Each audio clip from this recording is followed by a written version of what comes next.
This is a space for collaborative leaders who are done choosing between people and performance. They're ready to build healthier cultures, lead with emotional resilience, and redefine what sustainable leadership looks like in the real world.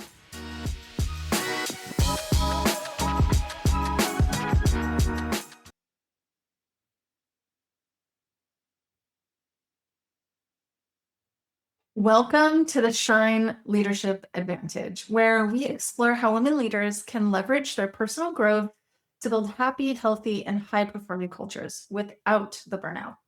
I'm your host, Jennifer Cavender, executive coach and consultant, and as someone who spent 20 years as a CPA, motivated by other people's desires for me, I now am passionate about showing leaders how to leverage joy for better results and less stress.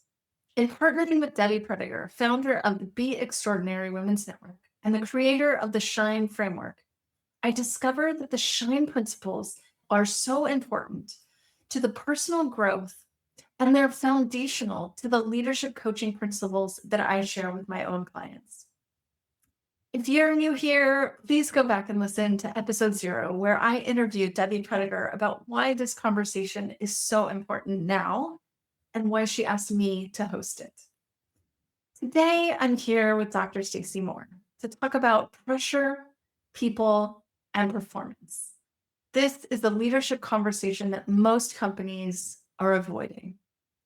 Known as the operator, Dr. Staci is a revenue strategist, systems architect, and certified AI-driven business consultant. She helps leaders and organizations build sustainable growth without sacrificing the people behind the performance. With more than 30 years of experience spanning operations, leadership, customer experience, and revenue strategies for companies like Pizza Hut, Bath and Body Works, and T-Mobile, Staci is known as translating complex challenges into practical systems that support both performance and people.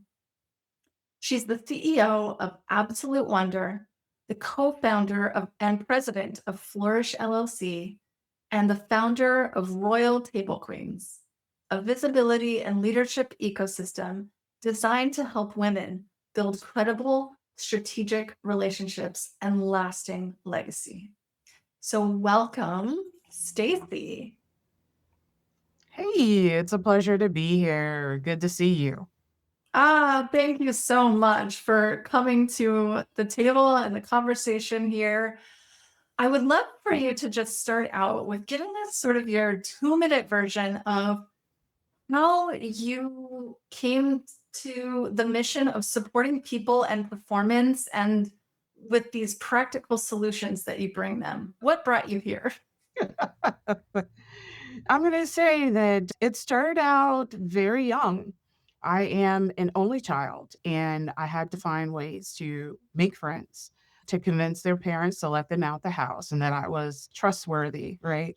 And so I spent that time being the connector and attempting to put myself in a leadership role in the community so that I could get what I needed. I've just continued to do that throughout the years, no matter whether it was corporate environment, nonprofit organization, or just something personal. It's been about how do I use the resources that I have and the relationships that I have, leverage those to get what I need or what I want.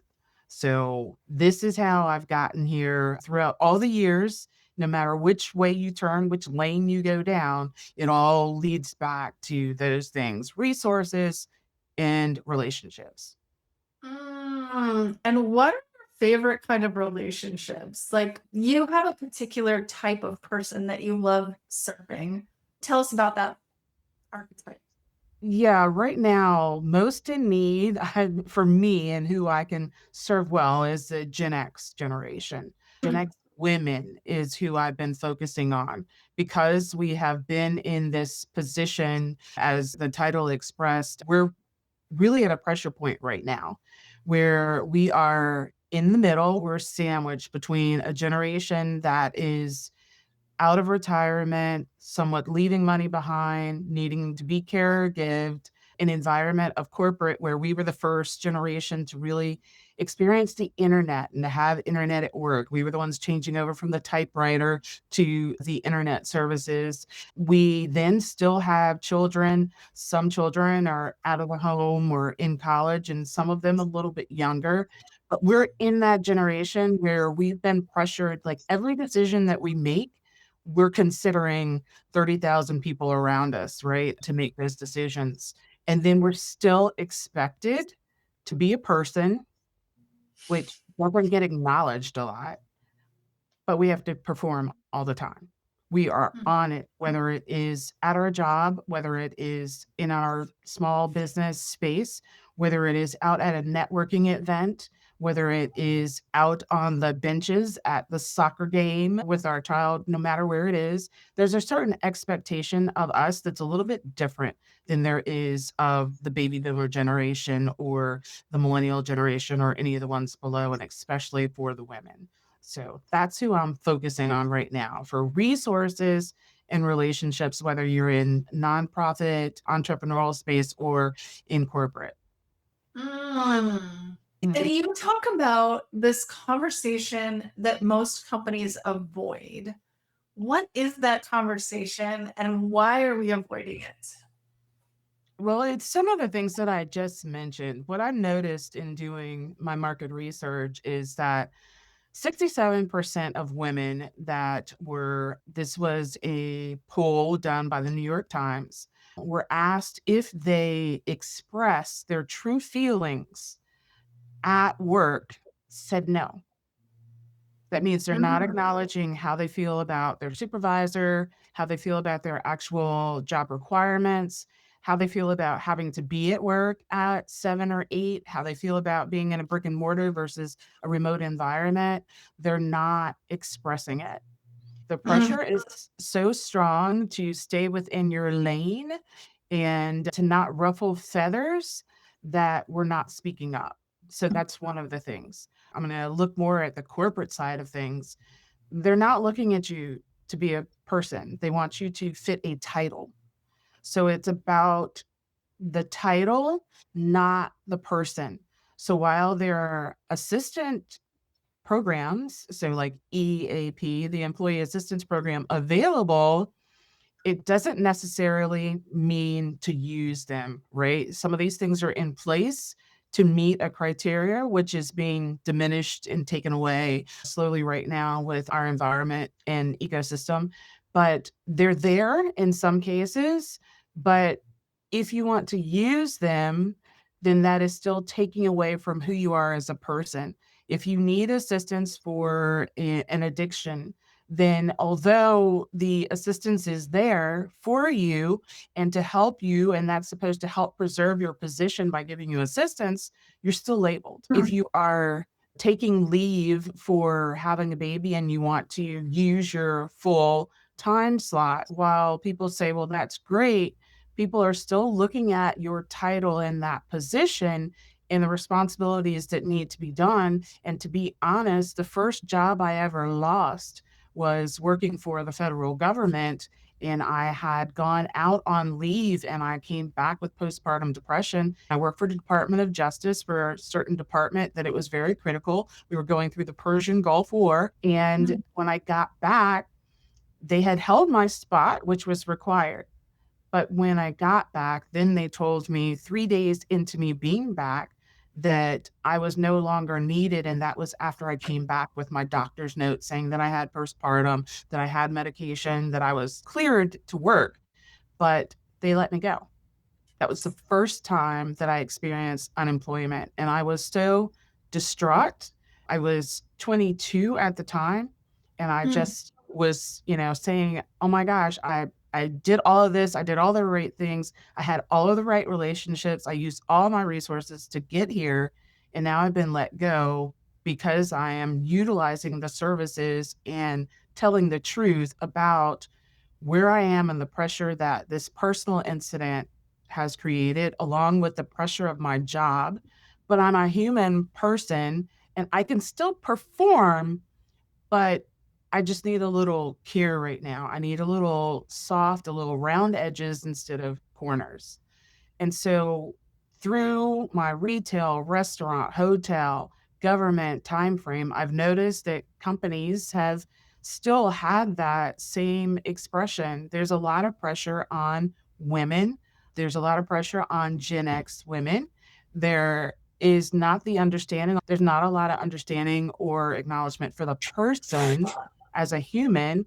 And then performance is outranks any other concepts about, who you are or where you want to go or the idea of what would you like to do. So that's where you kind of shift into your entrepreneurial space of now taking those things and putting them there, and then also being in position to create a small business where you can give back the kind of things that you missed out on or that you felt weren't there while you were working for corporate. And if you are in corporate and you can leverage that and help decision making, those are the areas that I would say is to alleviate some of the pressure off of people, allow people to be humans first and to have that compassion. And then performance is very important, but understanding that their personal performance or not affects their professional performance and taking that into consideration of how to close that gap.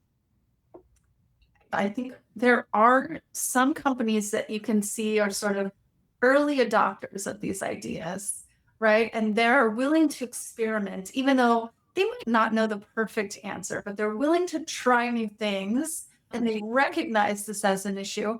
And there's still a large quantity of these organizations that are coming from these older ways of doing business. And those are the ones that we are working towards helping and supporting them to transition, right? I Mhm. love this conversation so much. And so, what do you think from a leader standpoint, someone who is in corporate and recognizes that maybe my organization is not the best at looking at the individual. And Yeah. maybe the first step isn't putting people above performance, but at least making it equal to the person's performance.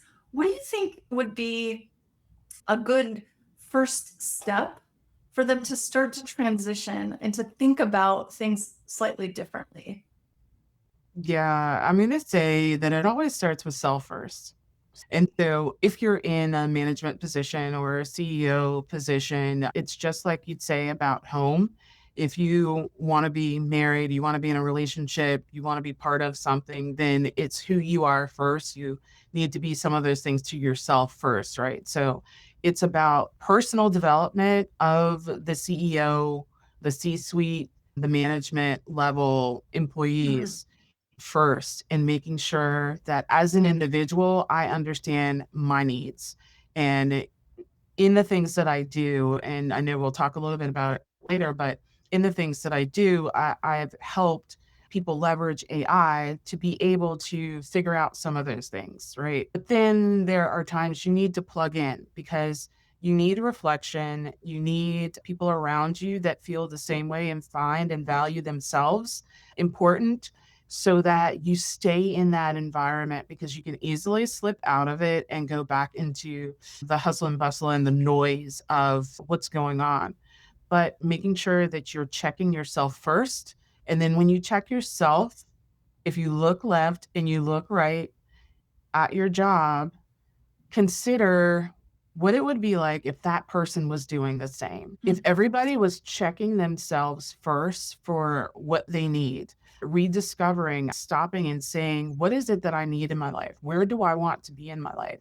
Where do I want my finances to be? And in order to get there, what else do I need? What do I need to heal? What do I need to adjust? What do I need to adapt? And that's me first, right? Then following your intuition and being true to yourself is important because that's how we get employees in positions where they don't want to be there and they're 15 years into a job and then they realize, you know what, I'm tired of doing this. It disrupts the family because someone's saying, what do you mean you're going to leave your job in the middle of this? But you were never meant to be there to start with. And because you rode the roller coaster, you allowed it to get this far along and everybody that's around you cheering you on is saying, how can you not continue? And you just can't. So the sooner you start to identify what it is that you want, where you want to be, what fills your cup, the better, and then do those things. So if it's with corporate and at that job, then maybe it is not that department. Maybe it's looking at another department. And I'm going to say that, I mean, even from the C-suite level, maybe you hired into a position because the title paid a certain amount and you knew that's what you needed to sustain the family. Over time, the obligations of that particular position has started to have a negative impact on family. You're not there enough. Your spouse feels like you're not supporting enough. The children are saying you're not home enough. And when you're home, you're not connected. Maybe you need to shift to another department. Maybe you need to step down into something that is still going to maintain financially, but that is also going to give value to your home life. Finding something that works, a coach, a therapist, whatever the system is that works, and sticking with that and then sharing that with other people. As an organization or a corporation, I would recommend that they bring this program in, or someone that knows the program that can teach these elements to the team, because it's cheaper to keep her. We know that retention is less expensive than onboarding, whether it's a client or an employee. So the more people that you can retain and keep them happy, or as my host here loves to talk about, joyful, then that's so important. So when you do that and the employees are happy, they're content, they're not getting feedback from home, and then that performance looks good, the company wins, and then the consumer or client wins as well. So it's that personal development part of it that I think is missing because we don't do it first. Yes. And I love what you started out with. First of all, the personal accountability, right? Let it start with me. But Mhm. you mentioned at the beginning of this response community, Mhm. right? And it's not always accepted that we need help with these kinds of things. Mhm. Sometimes we see ourselves, or maybe there's a reflection to us that pull yourself up by your own bootstraps, be strong, be resilient, do it yourself. But when you have community, when you have others in the same situation or have already struggled with what you're struggling with, it's so powerful to not only see yourself a little clearer, right? Because it's very hard to see yourself, but Mhm. also to get that support and feel like you're not alone. So I love this aspect of community. And you and I are both a part of a really fabulous community called the Shine Circle. Yes. You became a member and began leading within the Shine Circle at the beginning of this year. Tell us why you made that decision and what was the draw for you? What benefit did you see in coming aboard? Absolutely. So I'm usually one that I'll follow the person. So it was Debbie Prediger that was the initial attraction.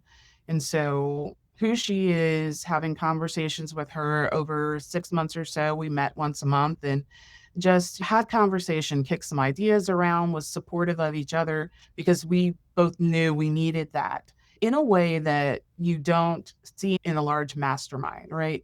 And so after those conversations and seeing the trainings and sessions and almost like interventions of some of the sessions that were within the Shine Circle, I was like, I have to be in because I need this. Going through the framework itself was the first draw. And to say that I learned that framework and what everything stood for within the first week is an understatement, because I think it was 3 or 4 days, because it was so important to me, and especially as a Gen X woman, that I am now returning to myself saying, what is it that I want? Who do I want to serve? How much more money is it going to take? Because even when I say all of these things, I could do them for free if I wanted to, I know I can help more people with more money. So figuring out that, do I need to heal some mindset behind some of those things and shift that? Do I need to be in an environment where it is accepted to do that? And then how do I give myself grace when people say it all the time? Oh, give yourself grace. But what does that really look like? And do they really accept it when you do it? Right? Because most of the time they don't. They tell you to have grace, but then if you don't meet their deadline or you can't go with them to happy hour or whatever the scenario is, then it's not necessarily accepted. And then to understand and celebrate wins when I have done something really well, I'm also not great at that.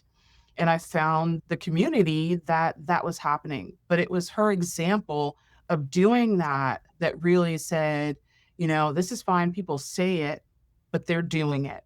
And then there's not one person, but there are more people. And then back to, like you said, when there's a community, if you have a best friend, your best friend gets tired of telling you, yeah, girl, that's great. I'm so glad you. And then sometimes they don't feel like it, right? And then at work with promotions, people say, oh, congratulations. But really, they secretly thought that position should be theirs. This group of people is not like that. So it's nice to be in an environment that considers you shining something that helps the entire group. And so shining, self-discovery, self-awareness, self-love. It's something that I'd been doing the self-discovery stuff, self-awareness, but still wasn't giving myself the love. Healing. I healed in certain areas, but this is a constant thing. You need to be looking constantly, and at 50 or 57 in the month, but later this month, you start really reevaluating, right? We always talk about men in their midlife crisis. Well, understand this happens on this side too. We just do it differently. And because we have so many things going on, people don't notice as much. But there are some things I need to heal, things that I have avoided because I didn't slow down. Why? Because I had the pressure to perform constantly at a job, as a mother, as a wife, all the titles. So it's a reminder, however many times there are sessions or different places you go within the ecosystem, it's a reminder that I'm allowed to, and it's okay to. The intuition has been something that has been very strong for me since I was young, but growing up in a Catholic environment, growing up in a Black home, growing up in places where that's not the way you're supposed to do it because there's a structure, there's a method to the madness always. Your intuition is not necessarily always invited. I spent the time disguising it as steps or taking my intuition and then going and backing it by statistics in order to validate it at a company with somebody else. And I don't have to do that with this group. It means I get to let down, take off the boxing gloves where I'm always fighting to prove something and understand that I can get nourishment from all of these sessions.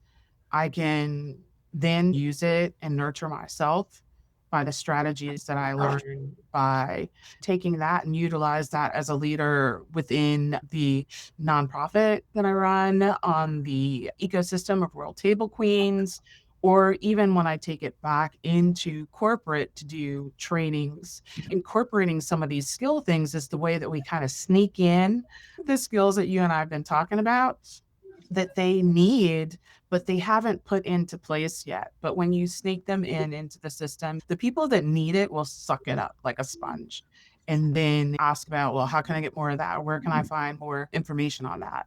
And then the last one is the E, which is empowerment and evolution. And so when I feel that I've evolved or someone has told me that, oh, I see the change in you, really stopping and taking a minute to live in that, which I didn't. I'm like, okay, cheer, pat myself on the back and keep it moving because I have the pressure to do the next thing.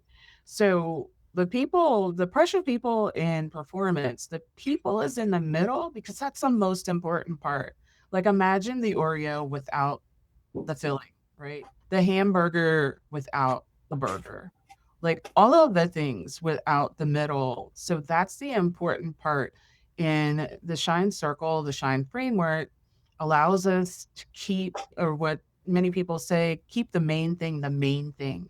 and I am the main thing. And I have not done that. So many years of my life, I have not treated me like the main thing. And so I do that for employees, I do that for contractors, I do that for my clients, but it wasn't me. And this has been a time, like you said, it's October coming into it. And in January, I said, there are skill sets that I have system wise that can help in this framework, that can help some of the other mentors, that can help the people that are part of this. So now I'll bring that to the table.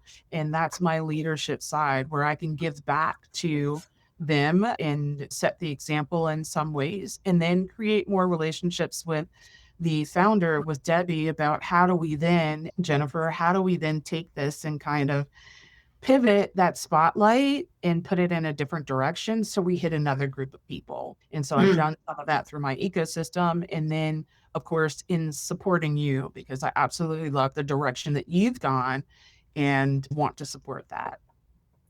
So let's talk about that. And first of all, thank you for that beautiful summary of the Shine framework. I love how you expressed that.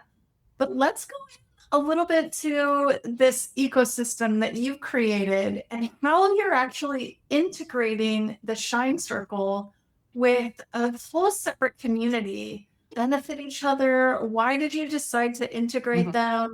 Tell us a little bit about that. Absolutely. As we know, we can't be all things to all people. We can't have all of the answers. So, as I look around at all of the different systems, programs, groups, communities that I'm part of, not everyone can provide everything, or even if it's there, it's not marketed or it's not tangible. So I know that Royal Table Queens is what I created for Gen X women and those that serve them, to help them become more visible, to create more credibility, and then to take that and leverage it to leave a legacy, or a larger legacy than they could have done without all of that. And then other communities are providing similar things or different resources. And while we focus on those three things, we are looking at publicity, we're looking at placement, we're looking at positioning, we're looking at a lot of those kind of tangible things. And the one area where we do give more of the personal is on the caregiver side. But what if you could have a foundation of that Shine framework that's incorporated inside of that by default, that it's there as a resource? When I kind of think of corporations in that employee assistance program, this is it for my ecosystem. It's there. So any of the components, you're able to use them, you're able to tap into it. Yes. Is it an additional cost? Yes, because in my ecosystem, to get in, there is no cost. But it's with the understanding that I am part of that ecosystem and she is part of mine. So Debbie Prediger is part of the Royal Table Queens at the highest level, the Royal Circle level, which means that she has an established community. She is loved. She is respected. She is a leader. She is a woman leader, and that she understands that her community doesn't necessarily do tech. Her community is not looking at how do we get you in a publication, an article, or featured or to contribute, while we can provide those services for her community. So that's why we have the crisscross of the layers. And if you think about it, anytime you have layers of things, and where the layers overlap is going to be the strongest point. So that's what we're doing with this. And then we say, well, what other community leaders can we bring in? And for the Royal Circle level, to higher level, it's about how they can create impact and ripple effect across each other and be able to provide a collaboration so that you're not looking outside, and that everybody's vetted. So for the people that are providing services for the community, I've interviewed them all. I've been to their websites, I've seen their social, I've seen their testimonials, I've talked to them in person to find out, how do I vibe with them? And out of the people in my community, do they need their vibration? Do they need them as a person before their brand? And so this is what we're doing in the Shine members are part of the ecosystem. So now you still get, it's like having little flickers of stars inside of this ecosystem all spread out, and you never know who's going to shine in there, who's providing a service, who's just a support. Because sometimes it is that cheer, it's just that extra comment that you get when you thought nobody was looking and somebody comment, or they send you a DM, or they say, I'd love to have a coffee chat with you, a virtual coffee, or even meet you in person because I'm going to be in your area. And so I was just looking up a few people. Those are such warm feelings. And so the resources and relationships are so important to thrive with. And so for every leader that I already know, as an individual, brand, or their company or organization, when they bring such value, I want to have them be part of my ecosystem. Look, now learning me first. So I need to be a part of it and understand it, and then introduce it just like you would your kids, introduce it to your community.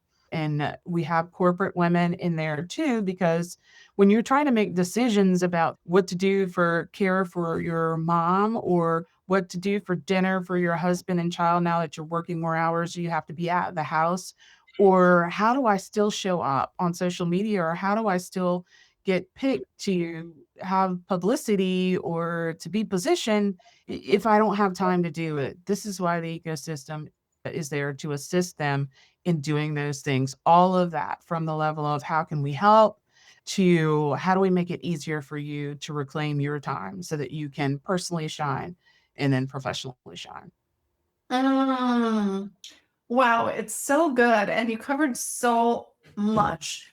But I think what I really love about what you just talked about is this collaborative leadership. Mhm. So everything that you are introduced to, everything that you create, you're always thinking about how to collaborate and how to raise up those that are around you at the Yeah. same time that you're building something for yourself. And so I think that is really also a core principle of the Shine Circle. It's a core principle that I've always stood to and felt that was really core to my leadership style. And also, I feel like in the corporate environment, it's not always considered a positive thing. So a lot of women feel like they need to gatekeep. Any leader actually feeling like the information that I have is mine and I need competitive. So I don't want to share the information that I've gathered myself and I worked hard to research or whatever it is. But this idea of collaboration, and that when we all raise our level of energy, raise our level of abundance, we raise it together and it's more fun. There's more joy in it. It And is.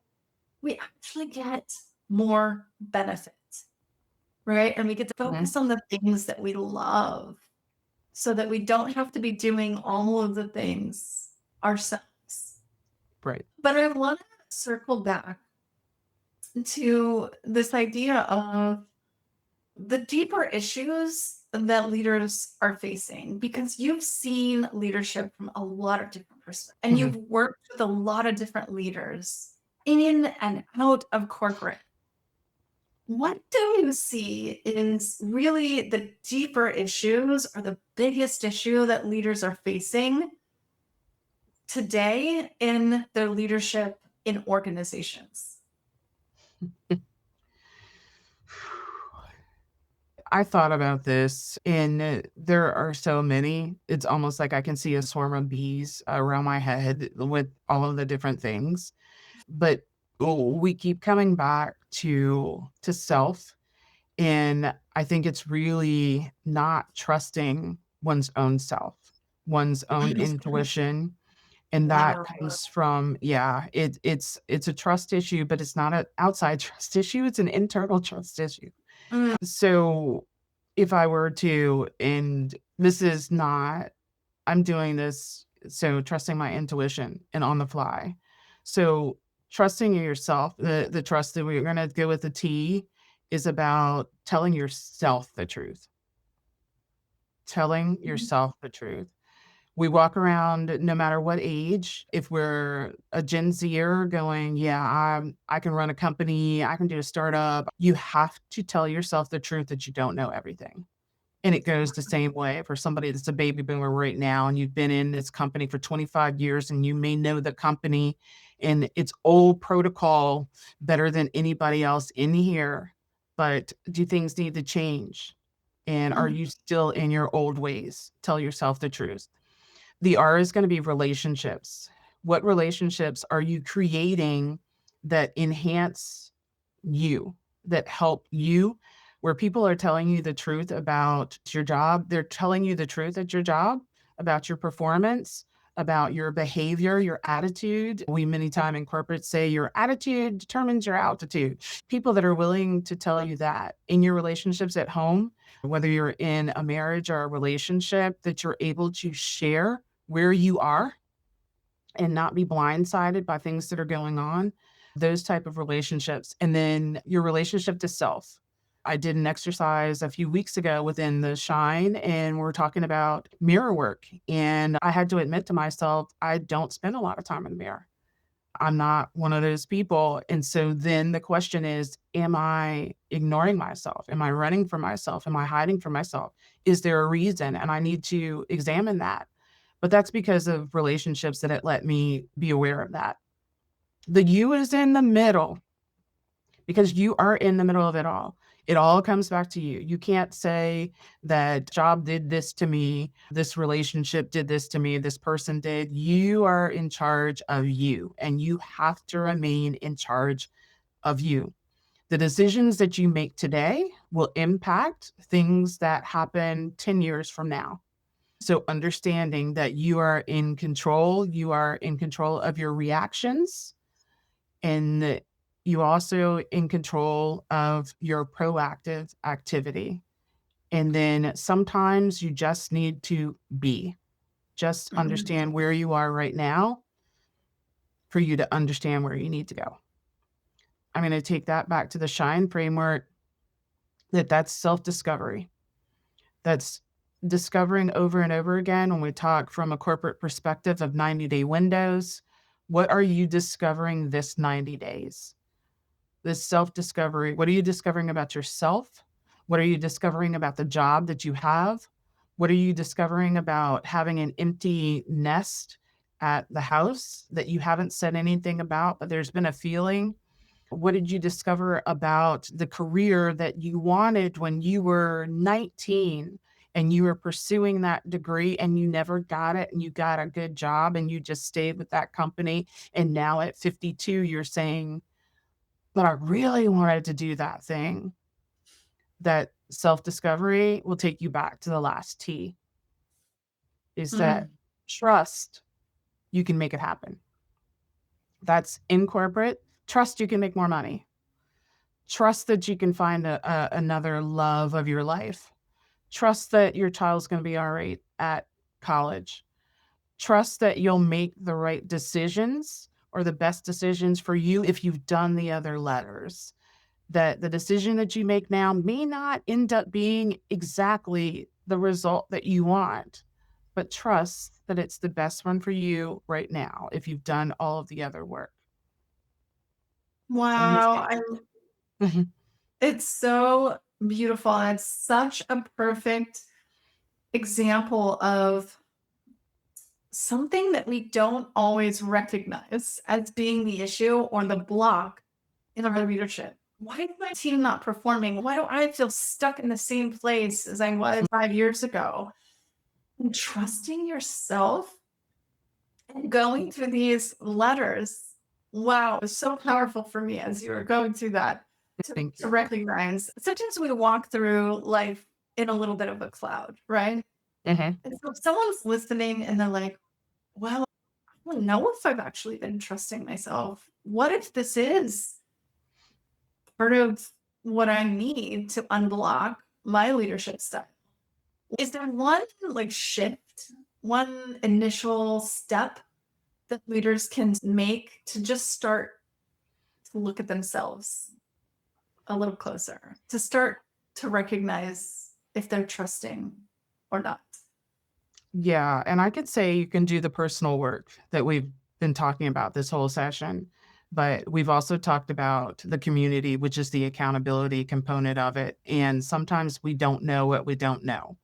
And Mm. being in an environment that you consider to be psychologically safe makes it one that you can learn in, and you can begin to do the practices where there's no judgment. So I'm going to say test out Shine. I'm going to say that to be part of it for a moment, I'm there. So you can look for me, but to test it out and to see if you can feel what's missing. Because as you go to the sessions and as you go through, like literally, there's replays. So if you wanted to come in and not show up because you don't want to show, we're back to the stigma, right? Because especially on corporate side, sometimes you know, you need help and you know, you need healing, but you don't want it to be public, or it may affect your performance reviews. People may have judgments about the fact that you need to heal in a certain area or that you've acknowledged it publicly. So you may need to do it in an environment that is a more safe environment where you can come in and do the work even on your own. Go through the replays, do a search for different categories, pick somebody that when you scroll past them, they appeal to you, that you go, oh, okay, I wonder what she has to say. And just dive into it and give it 30 days for you to explore. Then if you want to go to sessions, there's 8 to 10 sessions every single month. This is not a one-time thing, from different angles, and see what you don't know. And if you're willing to learn, if you're not open, if you don't have an open mind and open heart and open hands to receive, then it's going to be a little difficult. But if you do those 3 things and come in, you can figure out, you can come and stay 2 months, 1 month, or stay until the doors close. But just come and find out what you don't know about yourself. Allow others to show you how they practice to give to themselves, their self-love, how they trust their intuition. And you can ask for specific guidance if it's what you know you need. So I'm going to say try there first, because that's the easiest place, and it's where I go. It's where I return to when I need to figure out some things in addition to my every month. But if there's something specific. Yeah. So beautiful. Every time I'm in your presence, I recognize a new aspect of, my own leadership style, or a new aspect of the Shine Circle that is such a beautiful benefit. So thank you, Dr. Staci, today for coming and sharing a little bit of your genius. Is there anything else that you wanted to quickly share with the audience? I know we would love to share your Royal Table Queens community with our audience. So we'll put up a ticker there for them to connect with you and your community. What what are your closing remarks? Yeah, I'm going to say one, trust yourself. Trust yourself. If sometime during this you identified with what's going on in corporate, or some piece that's missing, or you're in management and you're saying, I wish I could make a change to the system, but I'm not empowered to do so. I don't know how.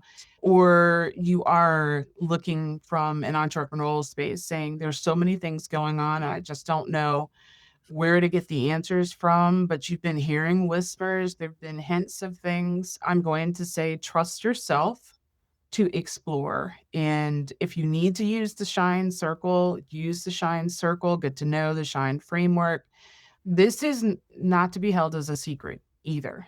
And I think that's one of the things that's been an issue. You spoke to it earlier, is that even the good things that we find help us, we sometimes don't want to share. And I understand it, because I immediately thought about, there's some employees, you go, I feel like that employee is the problem. If everybody knew about this, then I'd have the problem in the session with me. There's so much room for everybody. There's so many sessions that go on. There's all the information in the portal.